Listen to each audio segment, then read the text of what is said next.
નમો સ્વચ્છતા અભિયાન રાજ્યના નાગરિકોની સુખાકારી અને ઉત્તમ આરોગ્ય સેવાઓ માટે ગુજરાત સરકાર હંમેશા પ્રતિબદ્ધ છે.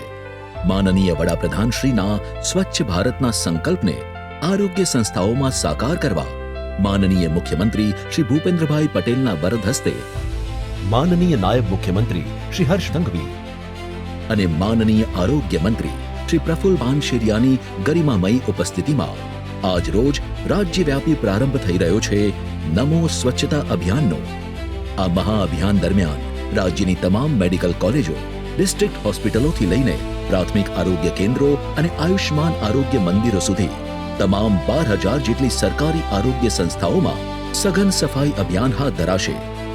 તારીખ 1 જુલાઈ 2026 થી તારીખ 7 જુલાઈ 2026 સુધી ચાલનાર આ 7 દિવસીય ઝુંબેશ અંતર્ગત જાહેર આરોગ્ય સંસ્થાના કેમ્પસથી લઈને ટેરેસ સુધી તમામ બિલ્ડિંગ અને કેમ્પસની સાફ સફાઈ, બિન ઉપયોગી સ્ક્રેપ અને જંક સામાનનો નિયમોનુસાર નિકાલ, શુદ્ધ પીવાના પાણીની વ્યવસ્થા સુનિશ્ચિત કરાશે.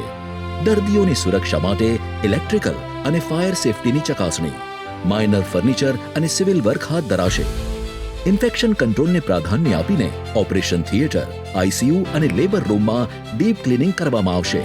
આ અભિયાનના પારદર્શક અમલીકરણ માટે સંસ્થાકીય સ્તરે વિશેષ ટીમનું ગઠન કરવામાં આવ્યું છે. કામગીરીનું દૈનિક મોનિટરિંગ અને બિફોર આફ્ટર ફોટોગ્રાફિક ડોક્યુમેન્ટેશન અને રિપોર્ટિંગ સાથે અધિક્ષક અને સંસ્થાના ઇન્ચાર્જ ડોક્ટરો જાતે જ આ કામનું મોનિટરિંગ કરશે.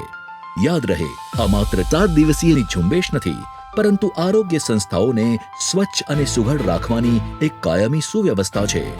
નમો સ્વચ્છતા અભિયાન, સ્વચ્છતાથી સ્વસ્થતા સુધીની સફર.